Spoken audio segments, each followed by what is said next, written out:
L'éditorial du matin, c'est une réflexion sur l'actualité brûlante, des développements importants, des sujets d'ALIA et d'intégration. C'est tous les matins sur Studio Kalita.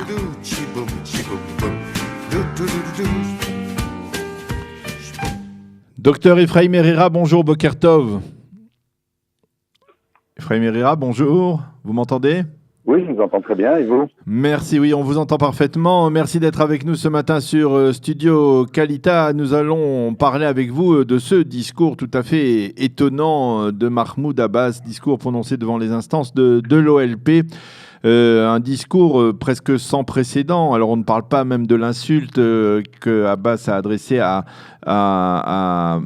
Donald Trump en souhaitant la destruction de sa maison.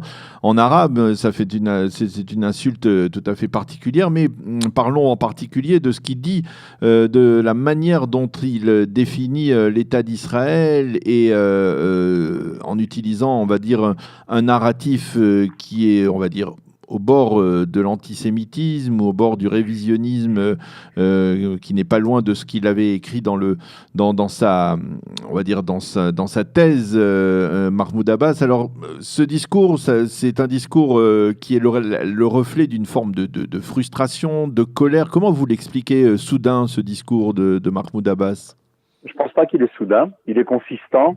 De toujours, Mahmoud Abbas a eu cette position antisémite conspirationniste. Et comme vous l'avez signalé, son doctorat soutenait, qu'il a soutenu à Moscou en Russie, qui est disponible en arabe sur le site de Mahmoud Abbas, où il affirme que les sionistes se sont alliés aux nazis pour tuer les juifs en Europe, afin que l'Europe ait pitié de ces sionistes et leur donne un État.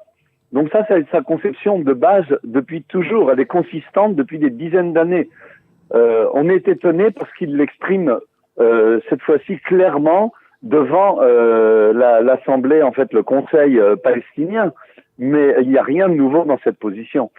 Et sa position, en fait, depuis des dizaines d'années, à côté de cette pensée qui vise à la suppression de l'État d'Israël, est dans une tactique qui, à court terme, vise à faire des accords avec Israël qui entraîneront sa suppression à moyen terme. Par exemple, il a toujours soutenu le retour de tous les Palestiniens qui ont quitté Israël après la guerre d'indépendance et la guerre des 6 jours, mais non seulement eux, mais leurs enfants, leurs petits-enfants et arrière-petits-enfants. Il souhaite lui-même retourner à Safed, où il est né, où sa famille a vécu.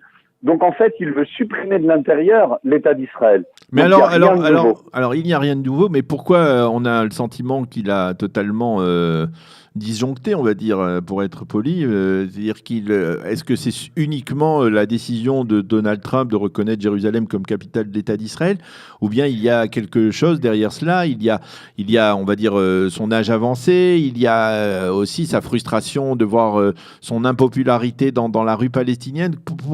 Pourquoi finalement, quelle mouche l'a piqué ? Je pense qu'en fait, il a bien compris que la politique américaine de Trump est un changement profond et radical par rapport à celle d'Obama. Une expression claire contre l'islamisme politique, un soutien à Israël qui est soutenu dans le monde par des centaines de millions d'évangélistes et charismatiques et autres protestants ou proches qui pensent que le peuple juif doit revenir sur sa terre et avoir son indépendance nationale. Ayant compris ça, il va se baser maintenant ouvertement sur la gauche européenne, sur les libéraux américains et une partie de la gauche israélienne qui sont anti-Trump de manière viscérale, dirais-je. Et donc, en fait, il espère, avec cette attaque frontale, acquérir le soutien de l'Europe qui, jusqu'à présent, d'ailleurs, on l'a bien vu à l'UNESCO, a dénié tout droit d'Israël à Jérusalem, l'invention française de l'esclavage des mosquées qui remet en cause les bases même non seulement du judaïsme mais du christianisme en est l'exemple le plus frappant. Mais tout de même, c'est-à-dire il faudrait être aveugle pour ne pas comprendre qu'aujourd'hui, et j'avais peut-être moi personnellement le sentiment que c'était aussi l'une des causes de sa frustration, comprendre que se tourner vers les instances comme les Palestiniens le font incessamment depuis des années, eh bien c'est très sympathique de vous faire voter des résolutions, mais ça ne concrétise rien rien sur le terrain, ça ne provoque aucun changement dans la rue palestinienne.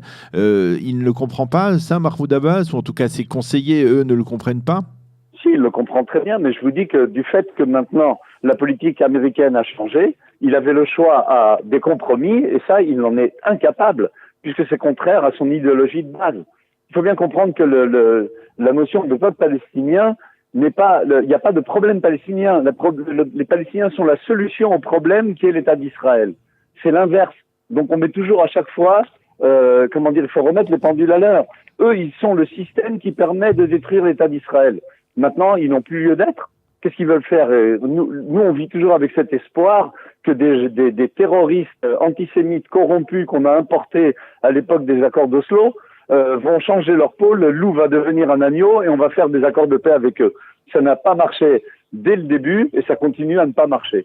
On pourrait par contre, il n'y a pas cette idée que cette fausse idée aussi que à la place de Mahmoud Abbas viendrait le Hamas ou Daesh ou des gens encore pires et donc il vaut mieux faire avec Abbas qu'avec eux est aussi une idée fausse parce qu'il y avait déjà à l'époque les commissions des villages des Palestiniens qui étaient prêts à travailler avec Israël. On va pas nous faire croire que 100% des Arabes qui vivent en Israël, à l'intérieur de la ligne verte ou de l'autre côté de la ligne verte, sont tous antisémites et anti-israéliens. Il y en a beaucoup qui veulent vivre avec nous. Ils savent ce qui se passe aujourd'hui en Tunisie, en Égypte, au Liban, en Syrie, en Irak, où il y a des morts, où il y a la faim, il y a la famine, il n'y a pas d'eau, il n'y a pas de conditions de vie, il y a du chômage, il y a de la corruption.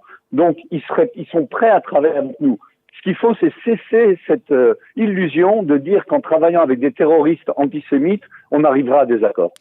Alors, la question que l'on peut se poser aujourd'hui, c'est qu'une fois que l'on voit la position de Mahmoud Abbas, cette position radicale, qui n'est pas prêt donc Abbas à se rasseoir à la table des négociations prochainement, quelles sont les autres alternatives? Quelles sont les autres options qui s'offrent à Israël et aux Américains, on va dire en particulier, pour tenter de résoudre ce conflit qui semble, il faut bien l'avouer, insoluble?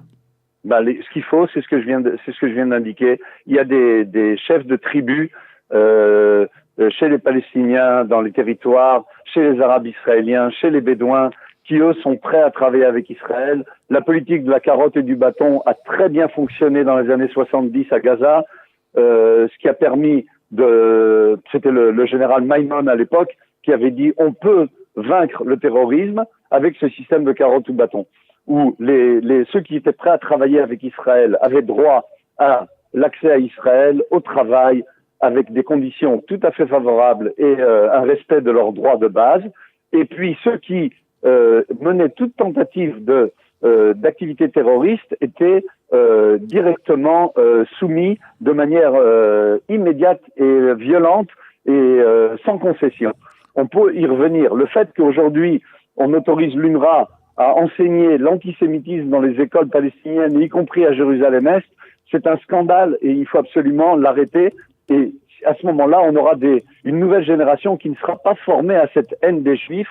Et à ce moment-là, il y a un espoir. Et sinon, il n'y aura pas d'espoir. Alors, que pensez-vous de cette option de dire on ne négocie pas avec les Palestiniens, mais on va négocier avec les pays arabes voisins, qui eux-mêmes, le moment venu, feront pression sur les Palestiniens pour accepter un règlement, parce qu'aujourd'hui, les pays arabes ont d'autres préoccupations, on va dire, que la cause palestinienne, qu'ils sont préoccupés par la menace iranienne. Est-ce que vous y croyez à un tel scénario? De toute façon, les systèmes d'intérêt ont toujours fonctionné entre États. Et Israël étant un pays fort et reconnu comme un pays fort et donc respecté au Moyen-Orient, il est évident que la politique prônée par Netanyahou de faire des accords tacites, explicites ou implicites avec les pays arabes voisins, que ce soit l'Égypte, les pays du Golfe, est un grand pas en avant. Et d'ailleurs, j'ai regardé ce matin Al-Sharq al-Awsat, j'ai regardé Al-Aram, l'Égyptien, j'ai regardé Al-Yawm al-Sabi. Il y a très très peu d'informations il y a zéro sur le discours d'Abbas, il y a juste la décision du Conseil palestinien qui est rappelée. Donc en fait, ça les préoccupe pas beaucoup. Ils ont effectivement d'autres chats à fouetter. La menace chiite est pour eux une menace réelle, concrète, qui risque de remettre en cause leur existence même. Et donc, de fait, c'est des accords qui sont fondamentaux et pas pour faire pression sur les Palestiniens. On peut très très bien aujourd'hui changer de politique avec les Palestiniens et faire avec les chefs de tribus qui sont prêts à travailler avec Israël. Une dernière question. Une option qui est bien plus efficace. Une dernière question. Le Conseil palestinien aurait décidé donc de suspendre la coopération sécuritaire. Vous croyez que c'est une décision qui peut être concrétisée? Comment peut-elle se concrétiser? Est-ce que finalement, si elle se concrétise, eh bien, c'est Mahmoud Abbas qui aura beaucoup plus à perdre que l'État d'Israël, ou finalement, des deux côtés, on risque de se retrouver dans une situation problématique? C'est une décision qui est suicidaire si elle est appliquée, parce que aujourd'hui, Mahmoud Abbas, qui a un pouvoir complètement illégitime, puisqu'il n'y a pas eu d'élection depuis bientôt 10 ans, ne vit que grâce à Israël et grâce au soutien d'Israël. Donc en fait, c'est une décision suicidaire pour eux. S'ils la prennent, mais qu'ils la prennent, à ce moment-là, il faut que Israël soit prête immédiatement à reprendre le contrôle et à faire une nouvelle politique qui ne va pas s'associer avec des terroristes ou ex-terroristes, qui est un rêve qui se transformera de manière inéluctable en cauchemar.